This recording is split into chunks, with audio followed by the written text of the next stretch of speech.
Welcome back.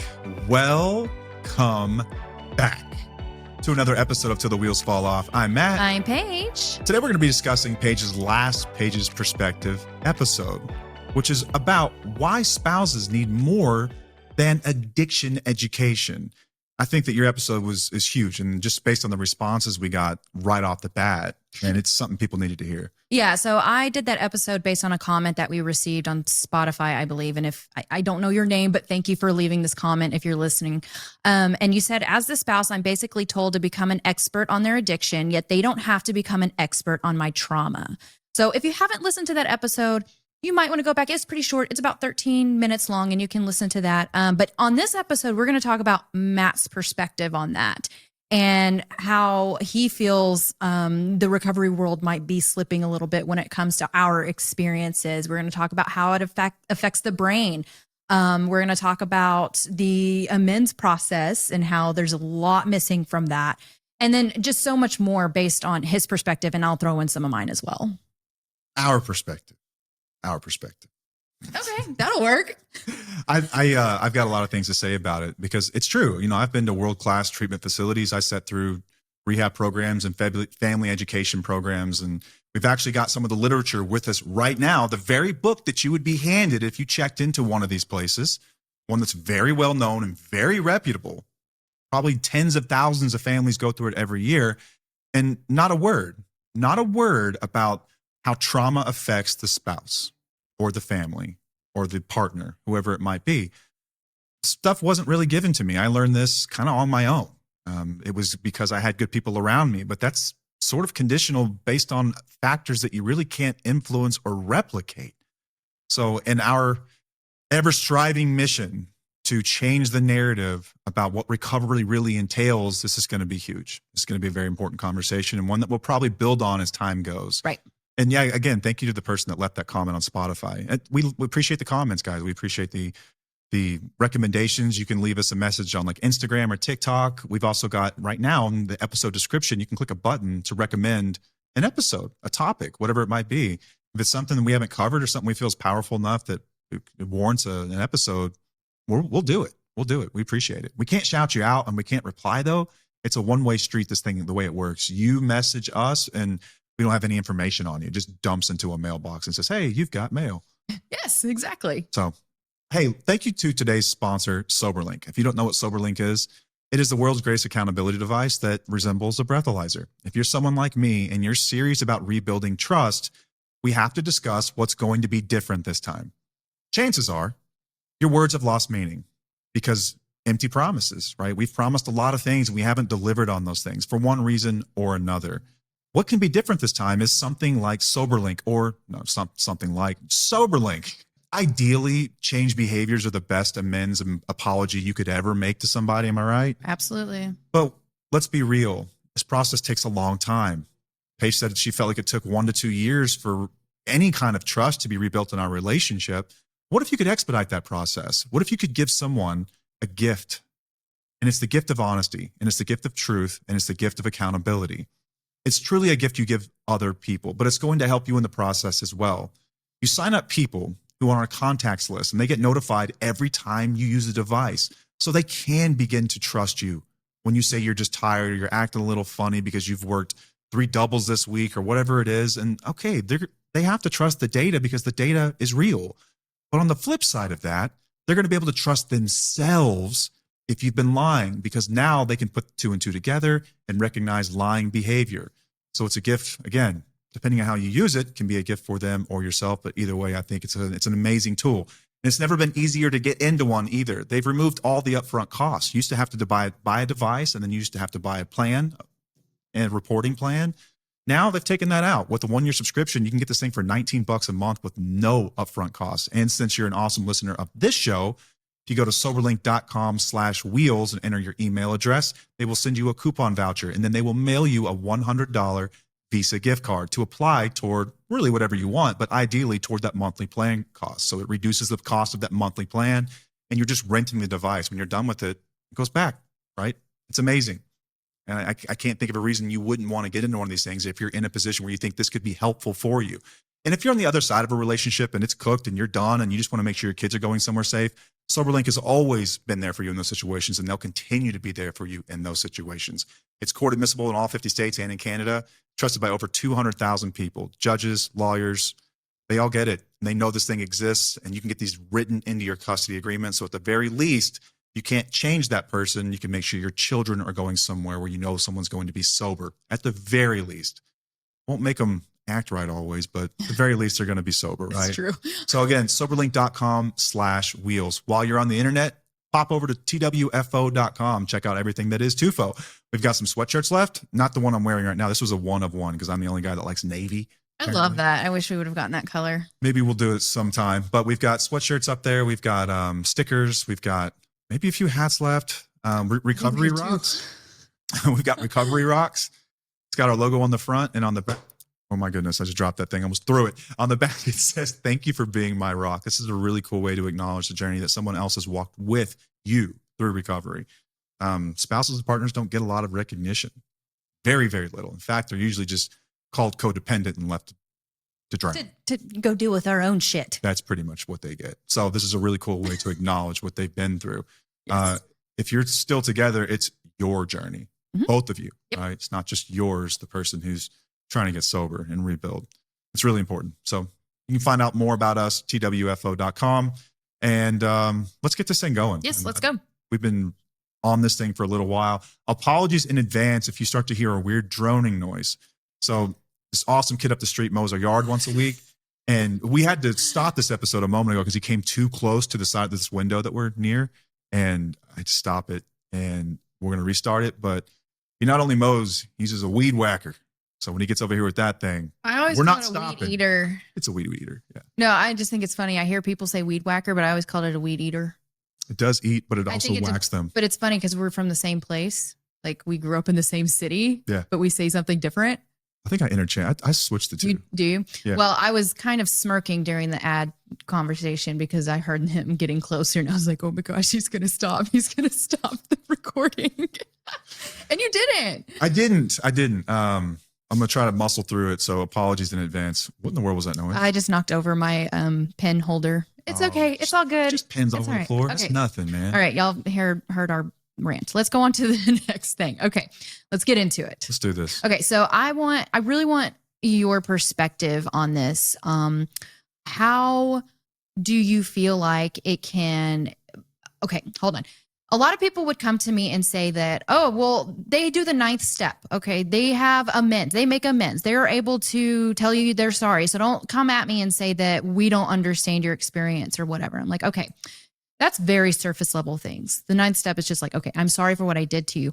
But do they really understand betrayal trauma? Do they really understand how lying impacts their partner and their behaviors and their brains? Do they really understand that there was trauma caused by them and their actions? Do they really understand that it affects their partner's safety, the way they view themselves, the way they view the world, and who they are as an actual person? So what do you think that that's necessary in recovery? I do. I think that we are selling everyone short in this conversation, not just people like you, but people who are working through recovery as well, because this stuff has to be acknowledged and learned about like deeply. It's very, very surface level, I think. And we're also assuming in this conversation that everyone's working at like a 12-step program, and they're not, right? Not everyone's working some sort of a 12-step program. Right. A lot of people these days are getting sober on social media. Like there's a lot of people that are getting sober on TikTok. Look at the hashtag sober talk. They're finding supportive communities, and they're kind of picking up bits and pieces, and they're kind of walking their own journey, and they're getting support through social networks. It's really cool, but there's not a, I would say like a place where all this information rests and everyone can agree upon it. Okay. At the very least, I think it ought to be part of the conversation, because when I was in treatment, I wasn't given any information on the things that I'd done. Now, people aren't stupid, right? They know that some of the things that they have done have caused harm to others. And that's often where a lot of the shame comes from in addiction. It's thinking about how badly you hurt other people. Like I know people who truly said like the reason they got sober was because the pain they caused other people was even worse than the pain they caused themselves, and they just couldn't do this anymore. Like I cannot do this shit I anymore to mentioned anybody something else. very similar in my episode like that. Yeah. about And so your it conscience. exists. People aren't dumb. They know that the repair needs to happen, but do they understand what's really happened? Right. Emotional wounds are still looked at as sort of surface level, I think, when it comes to the addiction world, if it's not the addict. Because when it's the addict, we can look at them and their past trauma and what they've been through, and we can explain why addiction occurs in the first place. Addiction and trauma are very well linked. You can look at studies on this forever. And so we understand that. But what about something like codependency, which, by the way, is not a disease? And I will keep, if I see that again, I'm going to throw a chair. Like, it's not a disease. It's not even an actual disorder. It is just sort of this colloquial term we give to a certain set of behaviors. And it's convenient, but it's not a real thing. I think what really it is, it's the result of trauma. It's the result of hypervigilance. It's the result of changes that have taken place in your brain as a result of betrayal trauma. Okay, this education is not given anywhere specifically. Smart recovery, I was just going through some smart recovery materials to see if they talk about sort of things like this. They acknowledge it in sort of the same way that AA does, in a different way. I really like the way they approach things. I do. But at no point in any of my addiction education did I ever get a real rundown on how my behaviors had affected and changed you over time. Mm-hmm. And I think what's really screwy about this is that we can all look at the behaviors traditionally that we've given to people who are stuck in addiction. And it's, you have weak willpower. Why can't you just stop? Just drop it, give it up. Like, what's the matter with you? But when it comes to spouses and partners, they are absolutely told that, right? Or you're told that you were sick before you ever met me. And I've heard that before. Oh, I've yeah. heard that in a group meeting, which was like half Al-Anon, half AA. And there were people who were identifying as someone who was codependent before they ever met the relationship. And I push back on that. I don't think that's true. In all cases. It might be true in some cases. Sure. I'm sure some people have some attachment wounds and things like that Right. can lead them to that place. But in general, that's not true. It's absolutely not true. And the science supports this. Dr. Jake Porter was on our show, and he is an expert in betrayal trauma and its effects on the brain, in much the way that addiction is considered a disease. And that's because it structurally changes parts of the brain. It rewires the brain. And it is different from that of an ordinary person's brain. It is deemed by science classification purposes as a disease. Well, trauma is the very same thing, but it's considered a disorder. And if we're being real about it, addiction is a disorder. Substance use disorder and alcohol use disorder are the actual things listed in like the DSM. That's what it is. It's a disorder, right? But to call it a chronic brain disease, it's ridiculous. And like Codependence Anonymous calls codependency a disease. It's not, but it does structurally change your brain. Well, the trauma. Trauma does. Yeah. CPTSD, PTSD are forms of trauma that you've heard of that cause disorders in people that are long term. This is what's happening when you're in a relationship with someone who has been lying to you, who has been verbally abusing you, who has been hiding things, who has physically abused you. This causes brain injury, quite literally brain injury. And I think as the person who is rebuilding their life from addiction, we have to be made aware of these things. Not only because the empathy piece of addiction is so important to understanding that we're not the center of the world and that we have to share it with others. And you need to develop moments of sonder in your life where you look at the experiences of other people as every bit as valid as yours. Addiction kind of clouds that. But it's about, I think, what recovery should actually require. What's actually required when you're recovering. And that truly is understanding the damage done. People will argue that it causes shame, and I just flat disagree. Yeah. It's education. It's simply education. And for me, I use that education as a deterrent Yes. to not go back and do something like that again, because I know that it's not just lying. It's literally damaging your amygdala. Yeah. And your fight or flight response. Right. It's damaging your hippocampus. It's damaging the pathways that allow you to tell true from false. I mean, it literally changes these things in the brain, guys. It's not just you want to be loved and you need to stop wanting to be loved. Like, you are acting this way for a reason. And this is not given credence. It's not given validity. And absolutely no one's talking about it, especially 12-step. I think 12-step, like in my experience with it, like the amends process. And we're also like, everyone's always like, we get attacked online. A clip will come out on this episode, I promise you. And I'll get attacked by a 12-stepper saying, well, I worked the 9-step. Congrats. That's awesome. I mean, I'm really am proud of you. I'm being sincere. But you are assuming that everyone does, that everyone gets that far. And a lot of times they don't. A lot of times they're getting like 1, 2, or they just never show up at all. And they're not doing that. You're also assuming everyone works a 12-step program, and they don't. They don't, right? And everyone's got kind of their own process for doing this, even if you have worked through a 12-step program. And depending on the quality of the people around you, it's going to look vastly different from someone else's. And so we have to, I think we really need to homogenize this. And like, this needs to be known for everyone. Yes. And if that means that we sit here in front of this freaking camera and these microphones shouting this stuff for the next decade, so be it. That's fine. With the people that you've worked with in recovery, do you feel like the piece of shame was actually important for them to continue going because they recognized the dangers of their behaviors towards other people? Like, do you think that actually fueled them to get better? 100%. It's in 100% of the cases of anyone I've known who's recovered from addiction. And this is not just people who've worked through 12-step, is that they found a way to make sense of shame, and they found a way to repurpose their shame, and they found a way to live with that shame as a deterrent toward not being that person anymore. They can feel guilty, right? But guilty is saying, I don't want to do that again. Shame is saying, I'm a bad person. What's the point? Yeah. But yeah, I think that shame is an important driver. So if you happen to feel a little shame, like, it's not the end of the world. It's okay. Like, you're supposed to feel bad when you find out these sorts of things. It's important. It's an important part of the journey forward. So why do you feel like the recovery world has kind of gone to the other side of tiptoeing around those tough emotions towards people? I think that we've got an incentive in a lot of ways to focus on the addicted person. And I've got conspiracy theories on this, not real conspiracies. I'm sure there's some truth theories. Let's just say that. But I think that there's also they are the most obviously afflicted person in the circle, right? So you can look at the damage that everyone has going on in their day-to-day lives. And there are some high functioning alcoholics or addicts, but they're drowning internally. But there are also those that we think of a lot of times who are living under bridges. They're barely functioning. They can't go, a few minutes without getting high and nodding off. It's life or death at that point. It's life or death for them. And so it's like, who needs attention most immediately? Okay. And so then you start to craft and center programs that focus on that, with simply just that. Mm-hmm. I also think that you can't help but think about the treatment industry, which is a multi-billion-dollar industry.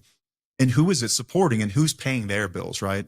Like, so there's still some private pay facilities out there, like the bougie ones, the luxury ones, but it's insurance companies, right? They're insurance companies. And these insurance companies are looking at, okay, how do we mitigate our costs as much as possible for hospital bills from ODs or anything else? And they have tables for this stuff, guys. This is what some guy does. He sits there as an actuary and he figures this stuff out. And that's how they determine these insurance rates and how much treatment centers get paid. And they look at their recidivism rates and all this stuff. But there's an industry that is quite literally focused on that. So the more of that sort of information you can come up with, the more you can sell it to people or offer it as a service to people. Right. I don't mean to say it like it's like predatory, but it's a fact. Well, yeah, it's a business. But And with spouses and partners, it's yet to be recognized in that way. Yeah. Spouses and partners have real trauma, but you don't have treatment facilities to deal with some of this stuff. Abused women, there are resources out there, but an insurance company isn't going to give you disability and allow you to file FMLA and disappear for 30 to 45 days. Not to mention, even if they would, and I'm not 100% on that, maybe they can, but even if that's possible, you've got children, you've got a fort to hold down, because remember, the other person isn't really functioning in relationship. So once again, it's all on generally the woman to carry all this weight. How are you going to disappear for 30, 45 days? Right. Or 90 days or whatever it may be. And so what we do is we look at, okay, what's the most immediate need, quote unquote immediate? And I disagree with that too.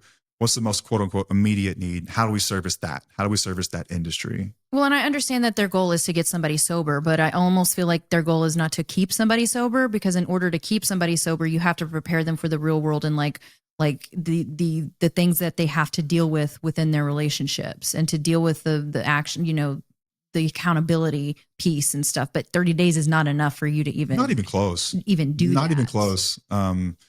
There was a story, I can't remember what it was, about why like 28 days was like the time period, but it goes way back, and it's sort of arbitrary, if I recall correctly. Like, it's not science that says that's how long you should stay. Like, in general, we know that behavioral changes take a long period of time.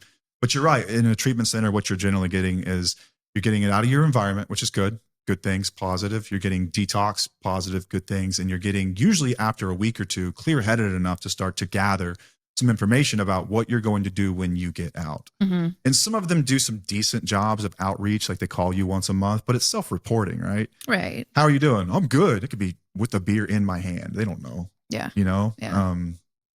Yeah. And I do know that a lot of treatment centers have gotten rid of their family programs. After COVID, they did get rid of them. And I have seen a lot of the programs and the way that they do things with the spouses and the family members. And I'm just like, it blows my mind.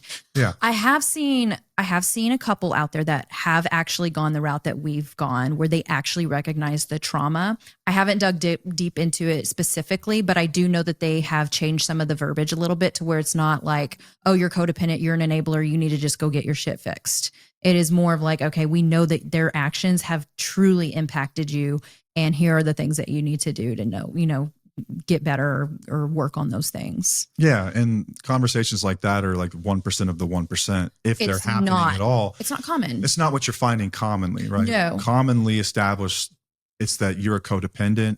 Don't be. Good luck with that. Yeah. Like literally someone just left that comment in one of our videos. Yeah, they did. It's like almost word for word, which is what you're generally told. And that's the information that people are getting.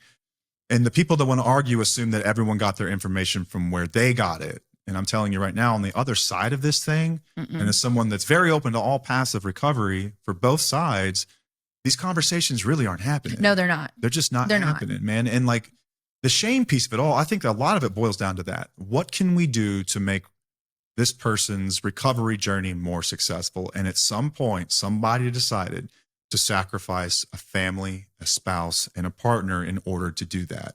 And I believe that, I don't think it was malicious, but at some point they knew, and now they're conscious of it. And so now it could be argued that's sort of malicious. That's abusive. You're withholding information that you know to be true. Like the information's out there now. It exists. At one time they didn't know. So why are we still teaching this stuff is what I'd like to know. Why are we still teaching this? Why is this still the standard for recovery? Like it was important for me to understand what I did to you. Massively important to understand what I did to you. Yeah. It helped me understand how deep some of this stuff went and the real consequences of the things that I was doing that I can minimize. The same stuff that we sit in AA meetings, for instance, and laugh about. Yeah. The lies that you tell and the shit that you do. And it's funny to us because you've been there. But if you haven't, that shit ain't funny. Yeah. This shit ain't funny. Like there's like an old saying around Al-Anon and AA, for instance, that in the like they're happening in the same hallway. In the AA room, you hear laughter, and in the Al-Anon room, you hear tears and crying and just despair.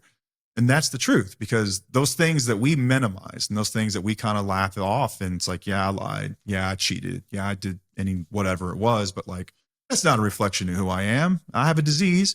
And yeah, I'm responsible for the repair, but what does repair mean? What does repair look like? And do we think that making an apology is something? Sure, it is. Change behavior is ultimately where it's at, but I think it's more than that even. Oh, absolutely. I think it's an acknowledgement of the actual damage done. And that's what's not happening, is this conversation that acknowledges the actual damage done. Right. So I kind of want to go through this little chart that we received in your treatment. So this was how long ago? Almost 12 years ago, I guess. Yeah. But I still think I still see this everywhere. So it's not like it's completely off base.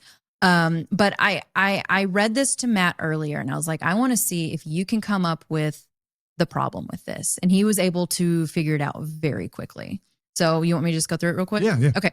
So this is just suggestions for the recovering family. So for the addict, it says, you've earned distrust, expect it. That was solid. I really liked that part. For the family members, expect ups and downs. Full recovery takes years. Very true. Accurate. For the addict, help your family learn about recovery and your major issues, such as your dangerous situations, what your support group is like, etc. For the family, get outside support and develop outside interests. Okay.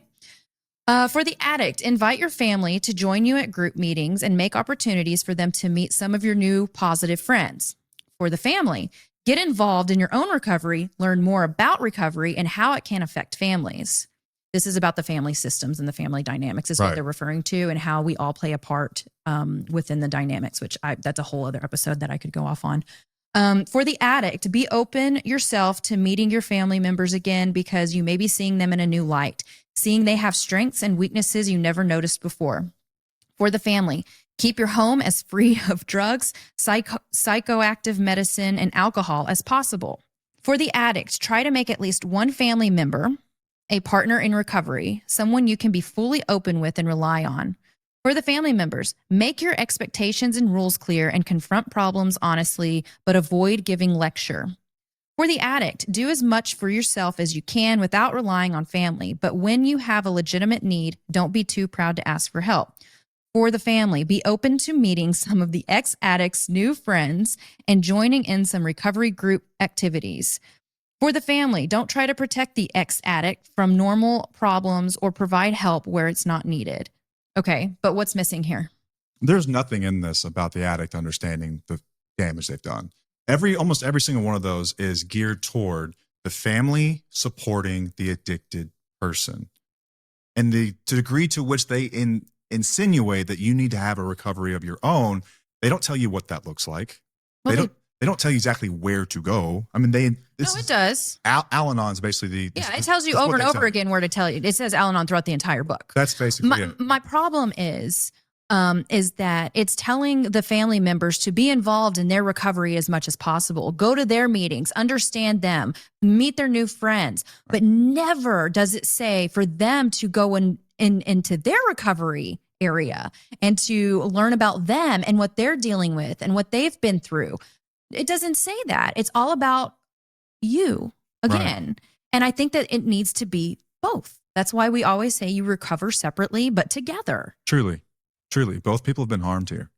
And we're acting like only one person is. And the degree to which the other person is harmed, it's minimal. Don't worry about it. That shit will fix itself.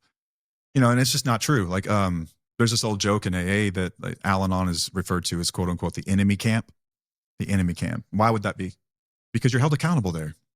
Because you're questioned. Because some of the stuff that you come home preaching is second guessed. Okay, but there are some people who will say you need to go to Al-Anon so that you can understand what I'm going through more. Yeah, man. And that's another thing. It's another way I think of saying, unless someone genuinely does not understand the first thing, right? You can not say you can't learn things there. You can, but I think it's another way of saying when you go there, you're going to hear things that get me off the hook about what you're pissed about right now. That's the nicest way I can put it. Yeah. I think that's basically it. But what we're seeing here is this insistence that the family go way out of their way to support someone. And it's mixed messages too. Oh, there's a lot. On one hand, they're told, do not be an enabler. And then one of these, it says, you need to go to their meetings. You need to be open to meeting their new friends. They need to have at least one person in the family as a support buddy, basically, that they can rely on and to go to for help. But then the families are told, don't do things to help them.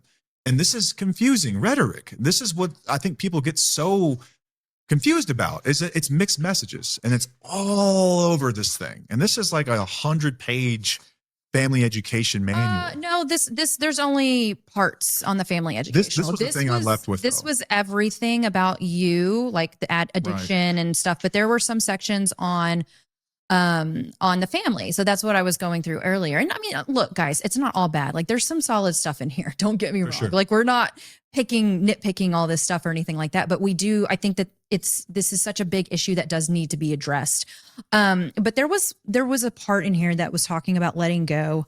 And it says that you have to look realistically at the alternatives of what to do within this relationship, which would be to go on putting up with the crazy behavior, which that really rubs me wrong because it's like, yeah, a lot of us are victims in these situations. And you're sitting here telling me that I'm just putting up with crazy behavior when that is not necessarily true, because that makes it sound like you're making a conscious choice. That I'm making a choice to do that. Right. When we've discussed this multiple times, how very good you are at what you do. We're great at what we do. Addicts are very good at what they do. The manipulation, the sucking us back in, the love bombing, all the things. Like it's like this, they're just telling us that we're putting up with the crazy behavior. Like, oh, okay, yeah, that's exactly what we're doing. The other one is remove the dependent person from their lives. Okay. But what happens whenever you do remove the addict from your life too? Like you get people calling you the wrong person. Like, how could you give up on them? How could you do this to them? How could you You gave up on them. yeah, You're the you reason they're abandoned them. dead. You're the reason for that. Why didn't you help them more? It's like, okay, but it's very rare that someone tells you to do that. I mean, there's so many repercussions to that as well. Yeah, and the people that do are oftentimes just assholes about it too. Yeah. They're like, just Yeah. leave. That's the answer. I'm like, Right. It's like, no, that's not how it works. You cannot Dude. just leave. You cannot just leave. It doesn't work that way. We are very sensitive to that. It is a very difficult situation to be in, and you have to build yourself up and learn more about yourself and like, you know, set those boundaries and listen to our show. You know how it works. At some point, you have to be convinced that Yeah. this pattern will continue indefinitely. Right. And that takes a while. Right. But then like you say like that's an option, but who's going to teach you about how to leave or Grief. your grief, the grief that comes along with it? complicated Because grief it's that you get. very complicated Diane to go Boss through did, that. by the way, Dr. Boss. Yeah. But very few people are going to teach you about what it's like to grieve a relationship and how to process through that and how to prevent backsliding and going back in, how to remember your why and all that stuff. Like they're not going to teach you any of it. They're just giving you a simple 12-letter instruction and go on. Good luck with that. Yeah. Yeah. It says, come to the terms with the fact that no one can change other people. Caretaking does not cause healthy change in anyone. Well, we're not necessarily caretaking. Most people these are trauma Survival, responses man. and trying to survive. So it was just very dismissive. Like there's a lot of invalidating, just a lot of invalidation in general when it comes to this. It's more like, okay, you're the problem. And I think that that's also why a lot of family programs have gone away, is because they don't handle it very well. Because family members will come in and then the programs will say, okay, well, you need to work on your stuff. You need to do this. You're an enabler. You need to set boundaries. And we come across, and it's like, whoa. Like, I'm not the problem here. Yeah. They're the problem. And of course we have things to work on. We know that. That's what we do. There's a right and a wrong way to respond. But again, we need to Yes. acknowledge that those responses are oftentimes trauma responses. And it's not just someone being an asshole. It takes a long time to unlearn how to respond to something. And you have to have people around you who are being gentle and supportive. Who has that education other than the spouse? We're not teaching the addicted person like me. That'd have been really beneficial for me. When she responds a certain way, like, oh, okay, that's because her brain has literally been whacked by me. It's been rewired. I mean, I think every program sort of alludes to it, but I think that there needs to be a thorough education on it. Yeah, I Like, do too. really. I do too. But I did want to talk about our program real quick, because I discussed like in treatment facilities how they don't necessarily advocate for the spouses, but we do. We have our own program called Independently Strong. We do help people build themselves up. We validate you, educate, empower, help you on your own recovery and healing journey from what you've been dealing with, and just help you trust yourself again and to make decisions that are based on your values. You can get 75% off using code Wheelies75 at independentlystrong.com. You get a weekly support group with Matt and me, or Matt and or me, one or the other. There's usually one of us. There's usually one of us. Sometimes we cannot make it because of priorities, but you do have other people going through it Amazing that understand people, you, too. and it's great. I've seen so much growth going on in there. But you can check that out at twfo.com or independentlystrong.com. I don't make many guarantees, but I can pretty much guarantee that you're not going to be called a codependent there. Not necessarily. Not by us anyway. Well, no, we do have a module on codependency. Yeah, we talk about it. But we talk about it some of from the issues this with it too. this Oh, and another angle. thing is like as the program's updated and things like that, like, you get access to all the updates as well. Like as we go through it, and we still learn more every day. At some point, if it's updated, you get access to that if you already have it, right? Right. But you wouldn't get the old stuff if you just pop in. Yeah, but it can change at any time. We reserve the right to change our minds. Yes, we do. Oh, there's a clinical architect behind it too. It's not just us. Dr. Christopher Taylor, licensed counselor, constructed the course with us. Yep. So, Awesome. Good stuff. knows a thing or two about trauma. Yeah. Yeah, man. This is it's wild to me, sort of like the one-way street that this has all become. Yeah, like we went too far, and I want to find the middle ground. You know, I know that both experiences are super important to understand if you're rebuilding a relationship or, you know, after addiction. So can we go through the pros and cons of mutual understanding and see Yeah. what that looks like, and Yeah. maybe just talk about that? Anytime we're talking about an episode or anything like that, we'll have these ideas. And a lot of times the idea starts as like this biased perspective. And then we sort of massage it and we fledge it out and we play devil's advocate with it. And it's like, okay, well, if it's not being done, let's assume that it's not being done out of malice and that there's reason for it. Like, what are some of the pros and cons to presenting this sort of information to someone who's in, say, early recovery, or just say recovery? What are some of the pros and cons? And so we worked out a pros and cons list. And I think it's actually kind of gives you a bit more context as to maybe why this isn't so big, but I think that the pros are still going to outweigh the cons. Mm-hmm. So let's go to this. Let's talk about the pros first. It balances the scales. I think that when we're looking at partners and their behaviors, whether that's hypervigilance, whether that's being quote unquote controlling or whatever else, they're not just overreacting. They're not just being too sensitive. Their pain is real. Their pain is biological, and it deserves just as much recognition as the addicted person's suffering.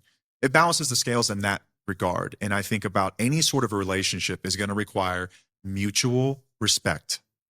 It's a two-way street, right? For sure. So I think that any good relationship has this.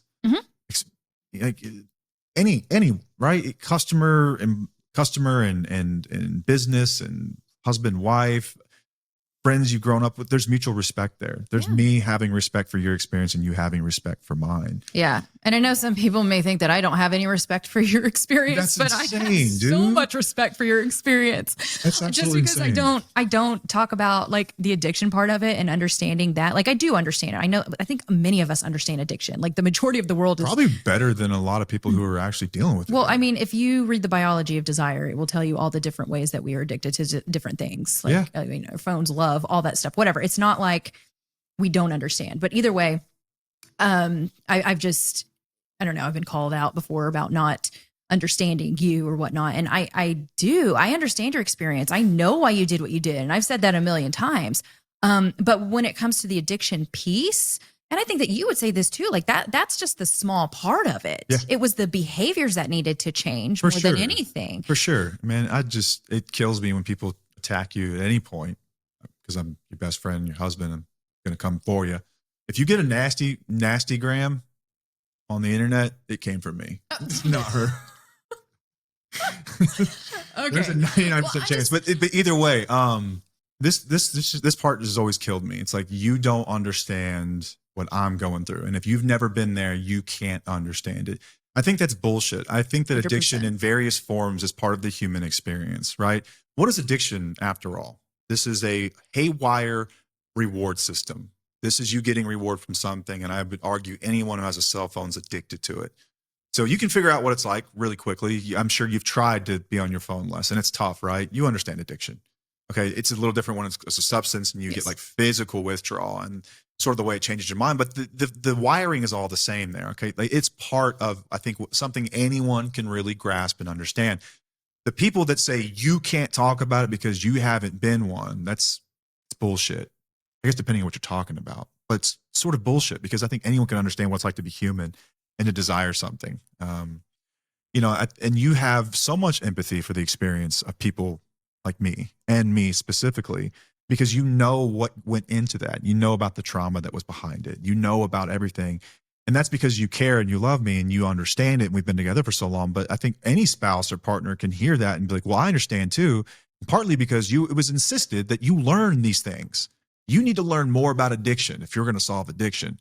No, I need to learn about addiction if I'm going to solve my addiction. You would need to learn about it to the degree that it's supportive for me, but you're told that that's basically all you need to do. Right. And then there's this little like sidebar and you want to get some support too while you're at it. Mm-hmm. There's this place called Al-Anon you can check out. And that's it. Mm-hmm. That's really all that you're given. And I just think it's bullshit that spouses don't understand it. Yeah, you do. You get it. You're human. You get it. Anyone who gets it, right? And you've probably learned more about it than your addicted loved one ever thought about, is my guess. You can speak on it. You get it. Right. But then I also, I don't have, okay. If there are people who are not getting help at all for like a long period of time, there is a loss of empathy on that, because I can understand where they are, but I also understand that recovery is a possibility and that's a choice. And that's something that you can do, and you can, because I've seen it, I've witnessed it, I watch it. But if you spend your entire life on doing the same thing over and over again and harming other people, then a little bit of my compassion is kind of, Naturally, I would think that anyone does this. I would hope Someone or so. some situation in your life. That's not unique, but it's almost like addiction is supposed to get all these exemptions for Yes. the pain caused, for the things that we do. And it's like, I know why they're trying to save lives, but what about the other lives that are involved? Like, why is empathy such a shallow pool, as one of my favorite writers says, a shallow pool of empathy from which we can only pull so much, and of what's in there, every bit of it must go to the addicted person. That's not the way empathy works. It is a limitless resource. It is not scarce. You can create as much as you want, vast amounts. Spouses get very little. You're blamed. You're told you're codependent. It's like someone said you caused the addiction. Oh yeah, somebody did say that. A recovering addict said that your wife caused the addiction. If you don't, good okay. God, man, it's all right. Crazy it's just they're just showing their ass. There's no empathy there for what you've been through and how your brain has changed and the trauma you've experienced and what recovery will actually have to look like for you, which is oftentimes like there's EMDR, there's trauma-informed recovery, there's narcissistic-informed recovery and therapy and things like this. And maybe Al-Anon's part of that, but you got to have a lot of tools in your belt to recover from something like this, from torment, right? Maybe some attachment disorders, I would say disorders, attachment wounds, I should say, that have been there for a while, right? There's a lot of things that you have to piece together here. And I think it does everyone a courtesy and a justice to understand and learn more about it. I don't see why we're not having the conversation on day one. And I think that that's again, back to the pros and cons list. Yeah. It balances the scales. Yeah. It balances the scales. Any relationship worth having is built on mutual respect and trust. Right. Okay. Right. And the next one is going to be that it promotes accountability. Kind of back to what I was saying earlier, which is that, ultimately I need to know how bad this got. I need to know what I've actually done. Not so I can feel sorry for myself. Nope. Not so I can spiral, not so I can use or anything else, because real repair ultimately requires that. And we're selling people short if we're not telling them that early on, is that that's what it actually requires. That's what accountability is, dude. You validate someone, right? You validate their pain. That gives them permission to start to talk about it and to start to heal from it. If you're going to write this stuff off and minimize it, or tell them that there are any number of afflictions that don't exist, you're minimizing, you're disregarding the pain, like real, actual pain. And by doing that, you are also avoiding accountability that you desperately need if you want to have better relationships as recovery goes on. You have to acknowledge this stuff, because part of it is the healing piece of it, right? It's acknowledging your journey and what I've done and how it affected you. But the other piece of it is also for me to understand that when I do X, Y happens. I shouldn't do that. Right. I don't need to do X. I need to understand that X is way worse than I actually think. That is literally accountability. Right. Accountability isn't just saying sorry. It's an action, right? Yeah. And it's like me personally, if I've harmed someone over and over and over again and they come to me and they say something about that, I'm going to do whatever I have to do to change that and make that better and take accountability and fix it and figure it out. Because I have a conscience, Yeah. So empathy, and those who don't recognize that, that's actually scary to me. That means that okay, well then they're not really serious about making any changes, because they obviously do not care how they have actually harmed you. So it's really necessary for them to understand how they have harmed you to make changes. You're absolutely right. But I know a lot of people, like you said, they'll even go down that shame spiral, and then they'll just keep on, doing what they were doing before. And then that's the spouse's, sign to say, okay, well then they just may not be the type of person who's going to change and take accountability. So I have to make decisions for myself. And playing devil's advocate, trying to be as fair as possible, nuance, which is why we'll never go viral, is because we're always going to make sense of statements that is everyone ready to hear that kind of stuff? Not everyone is ready to hear that sort of thing on day one, which I don't think it should keep us from talking about it. But I think that some people, especially early in recovery, it's so advanced of a concept for you in that moment when you're just trying to get through withdrawals and you're just trying to understand, okay, how do I go to work without going to my car and drinking or something like that? It's an advanced idea to you at some point. And it's like, okay, you should know about this, but it shouldn't be not discussed because someone could shame spiral with it, you know? Yeah, that's still putting more responsibility on the other person. Yeah, once again, it's like there's so let's conflicting. put your pain on hold for conflicting information. It's Yeah, like man. you can't say anything, but you need to stand up for yourself. Right. It's like, okay, y'all are just confusing the hell out of me. Yeah, and you already said strength and empathy, so that was actually part of the accountability piece. But yeah, and beyond just the accountability piece, I think it also should help people who are frustrated maybe with their spouse taking longer to heal, and like why some of their healing isn't as quick as yours is. Because remember, you were the abuser, you were the perpetrator of these things, and it's easier for you to say, right, I'm not a bad person. I was a sick person making mistakes, and I fucked up, and I won't want to do that stuff again. But for them, it is a long process of rewiring their brains. It's a long process of beginning to trust again, and you need to have patience with that. And a lot of patience. And this is also, it's like, so it's part empathy, but it's also part understanding why spouses take so much longer to heal and why it takes forever to trust again. And why you're not allowed to be pissed at her because you came home late. Where do you think that trigger's coming from? Like, okay, let's diverge for a moment here. Let's take an exit off this highway. Triggers. Something wasn't mentioned on here, but it's mentioned throughout that manual, right? Okay, like your triggers. Family members are guided extensively on how to manage triggers. Triggers for me, triggers for the addict. What to say, what not to say, how to respond, how not to respond, what to have in the house, where to go, where not to go. The list is endless. What about your triggers? Yeah, what about your triggers as a spouse or a partner, and the things that we can do that drive them to trigger? And then when they trigger, they're told you need to respond better. You need to be more supportive. You can't respond that way without first having empathy for the reason they're responding that way and the changes that have taken place in their mind that have led them to respond that way. I think that that's another piece of it too. Like that's almost for me another episode of its own. Yeah, I mean, I think, you know what, we should actually do that pretty soon. We did a triggers episode early on, but I think that we could revamp it.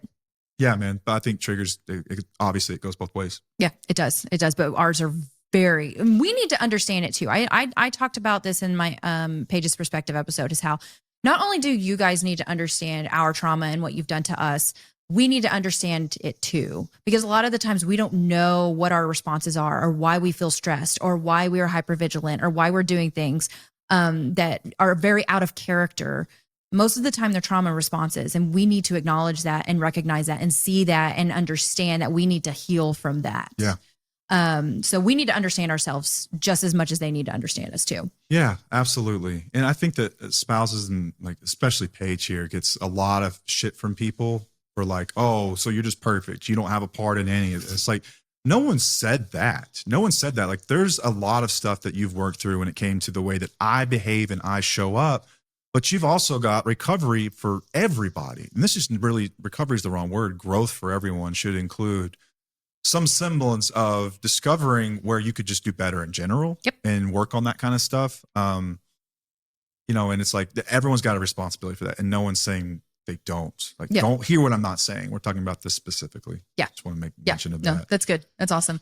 The last pro that we figured was the levels of language. It just levels the playing field. Yeah, like society pressures everyone to respect addiction and of the as a disease or whatnot, or understand it. Right. It should also pressure addicts to respect trauma as a real condition too, and our issues as a real thing too. Right. I think that it's been beat into us, and I swear to you, if you were to post something right now today about your frustration with someone who struggles with addiction, you will get a comment to the effect of, they can't help it, they have a disease. Like, how dare you speak in this way about pain that you've experienced? They have a disease, right? Okay, well, if we're going to acknowledge that, let's acknowledge that you also have been afflicted by trauma and the science evidence-based information around what trauma does. Let's talk about it. If we're going to talk about it, let's talk about it. It's got to go both ways. Yeah, for sure. Okay, so let's talk about the cons real quick. Okay, so cons in all fairness. You're going to get a risk of defensiveness. I mentioned this earlier. Sorry, I've said that really fast. Risk of defensiveness. There's a certain point in everyone's journey in early recovery where you're still just frankly, emotionally immature, and you're not ready to take real accountability for a whole lot of stuff. You haven't quite you haven't quite seen the full picture, right? The door's cracked open, but you cannot see the vastness of that room that is real accountability. And so you have surface level accountability, surface level understanding. And some of this stuff is going to garner defensiveness from people. And so we do have to be smart about when we present it and how we present it. I think that that's fair, open to that kind of conversation. Absolutely. But people are going to feel like they're being shamed. They're going to be, and it could be weaponized against them, right? This could be used by a spouse or a partner to really like stick a knife in and twist it to someone in the middle of a fight or something like that. And like in all fairness, that could be a con. It really could. It's possible. Yeah, and it can make them feel like their addiction matters less than your trauma, than the other person's trauma. And it's like, why can't we just have both? Like, why can't we discuss both? Why can't we discuss why them does both it have to be? Why does it have to be like equal or not equal or whatever? It's like it's so people keep score. They love to keep score. Yeah, it's like, why can't we find the gray area in life in general? I feel like we are such binary thinkers, and it keeps us stuck in so much. Like, let's just find the gray area in this. Yeah. It can also be, so in early recovery, people may not yet have the capacity for these types of discussions about neuroscience, about trauma, about that stuff. They may need just simple accountability steps. I agree with this. I do agree with this. We run the risk of over intellectualizing some of this stuff. Yeah, and I understand. And we've talked about it before, how early recovery was really, really difficult for you. But also, I feel like we could, with what the work that we're trying to do, speed up this process just a little bit more. And I also think that you can have these conversations at the level that someone's ready to hear them at, right? Like, so like, I know the NA literature was written at, I think, a 6th grade reading level, and that was intentional. They recognized that a lot of their members were struggling with some of the vernacular that was in the big book that was written in the 30s by these people with degrees and whatnot, and these quote unquote smart people. There are many forms of intelligence. I'm not saying that comprehension. comprehension. Obviously, you can have plenty. Smart. All right. I always fucking have to qualify shit here. But anyway, you can come up with or craft plain language to help someone understand it. Like, but could it be a con? Yeah, because I think depending on which message they hear and from whom, it could really affect their overall outlook about the topic in general. We could run the risk of going too deep too quickly. Right. And that's understandable. And I guess that's pretty complicated because a lot of spouses are like, I need them to hear what they've done to me. I need them to understand what they've done. I need this accountability. I need the amends. I need that. Guys, their brains really like the brain. I understand the brain of it, and they're not ready to understand that stuff. Like, it just doesn't compute yet. It won't, because the substance has done that damage. Yeah. This always makes me sad and kind of like gives me one of those like, moments. Yes. When someone will say like, at what point do we get to acknowledge my pain and what I've been through? And they may have been like in sobriety for a week or 2 weeks. I'm like, I hope you get there sooner than later. I think that a lot of people I've worked with that I would consider to be in recovery, and remember, that's not just sober, that's accountability, that's change behaviors, that's the whole bit, are acknowledging this stuff early on. If someone's not acknowledging it at all, it would be a red flag to me. Somewhat of a red flag anyway. Absolutely. Yeah. Like, I still know that you acknowledged some things early on. We just didn't know the stuff in depth yet. We didn't know that for years. No. For years. But that's why we're, doing this. That's why we're here. Paying my reparations right now, guys. So the next one was weaponization risk, which is what you talked about. And that's kind of, I even discussed that in my episode, how not to weaponize our content with others, because that's not what we're here for. We are here to educate you. This is for you. This is to help you make decisions for yourself, and not push it on somebody else to say, hey, look what they said. This is, this is what you did. This is not okay. And because it's just not, like, I don't feel like we do that to each other. No, right. Like even with all the shit that he's done to me and all the things that have been done, like, I don't feel like I ever poked the bear, or like shoved it in your face or anything like that. In all fairness, I've never given you reason to either. No, you haven't. Well, no. I guess you could think of like an active addiction. No, I'm talking about after the fact. No. If you stop being an asshole, you'd be shocked how many conversations about you being an asshole come up. There's like none.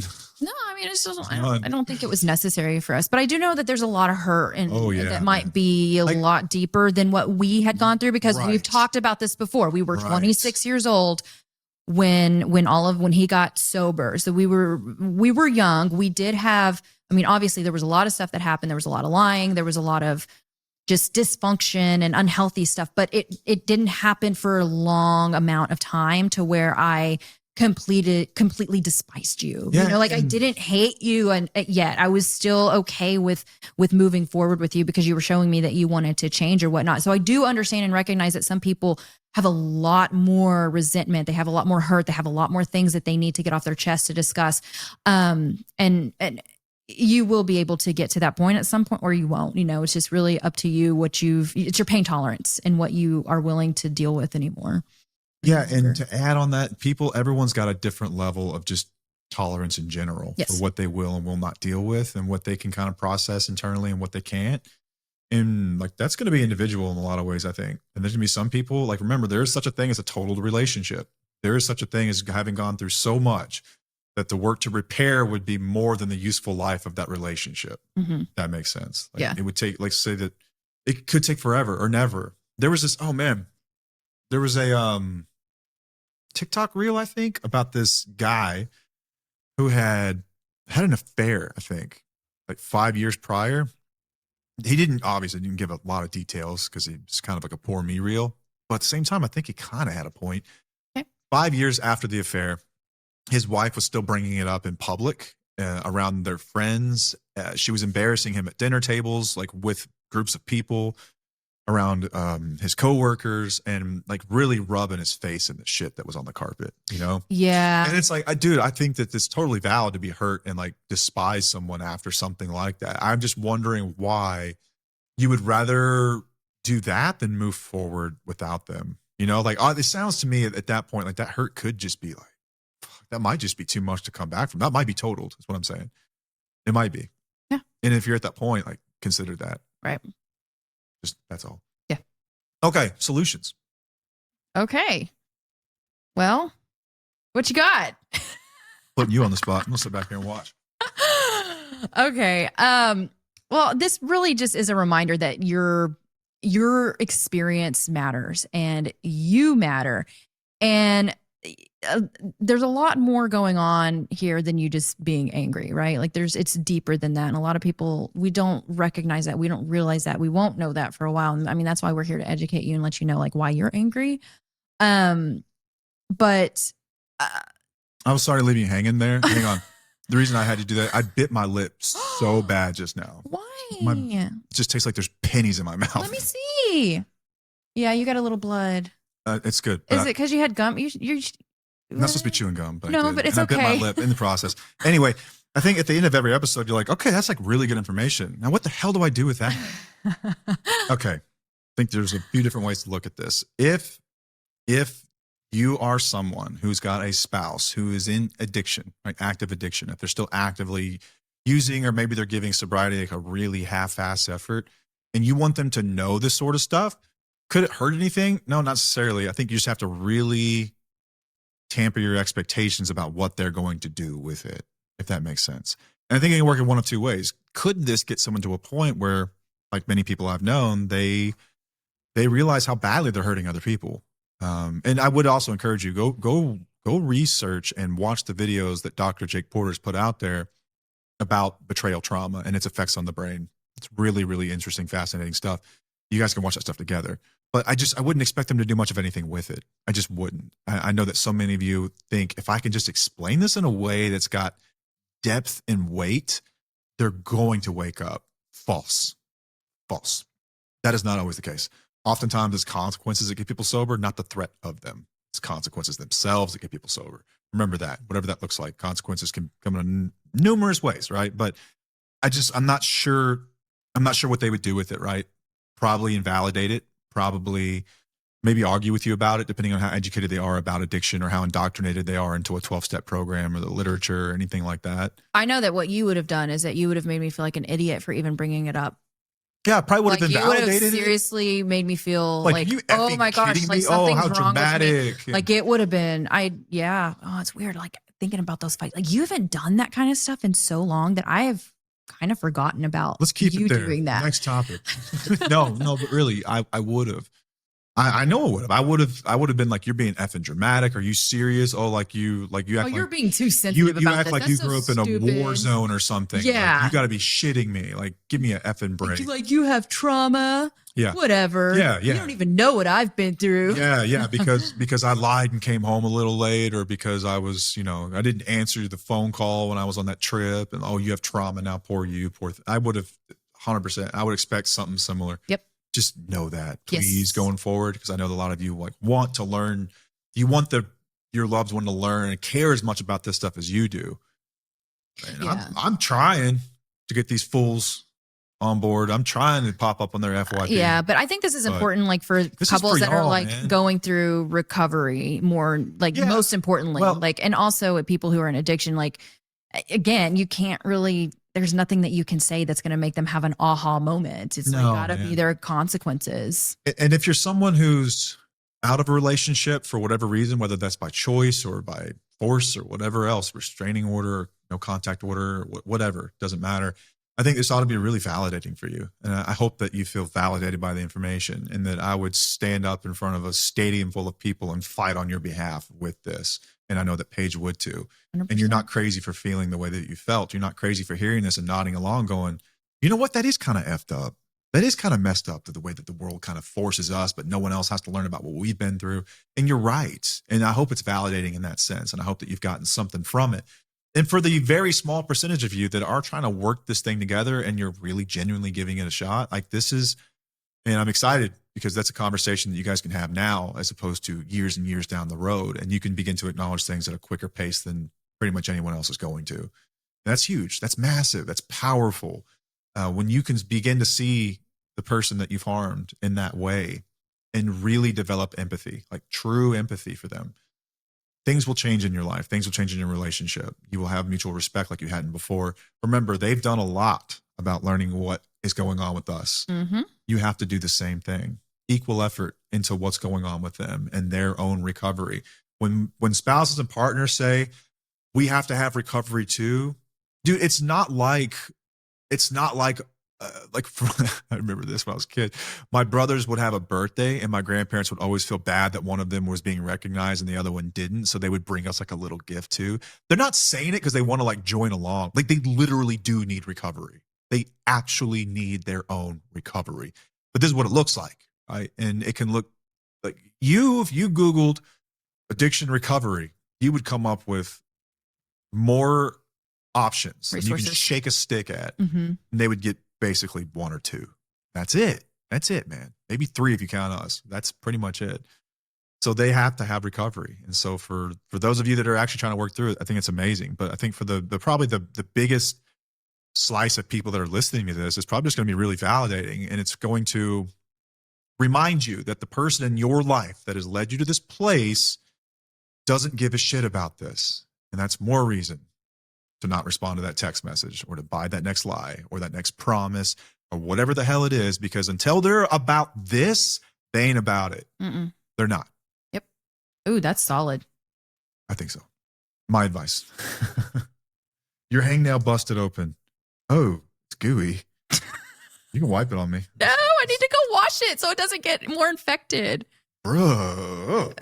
Paige just had a hangnail that got infected. It happens sometimes. You've had them before. I know other people that have them too, but it was fine. And now it just like, I was looking at it and it started gooing. I'm bleeding. You got goo coming out of your finger. It's time to roll. We're falling apart. It's time to roll. I hope this was validating for you guys. I hope this was informative in some ways. Again, go check out the work of Dr. Jake Porter if you really want to learn more about the specific parts of the brain, the prefrontal cortex, the hippocampus, the amygdala. Betrayal trauma. Quite literally affected and changed structurally by this sort of thing. And he talks a lot about infidelity and stuff like that. But it's betrayal, not right? It's not, there's still lies. A lot of these relationships have that very same thing. Yeah, but the lies affected me more than anything else that you ever did to me. And I know, yeah. So there's so much that goes into that. Yeah. It's not just infidelity. Absolutely. When your assumptive reality has been changed and you try to tie the two together, your brain's going to struggle. And that's real biological struggle. That's not just hearsay. And that's huge. And you need recovery. And we are going to be here for you. We will keep doing that. We will keep being your voice.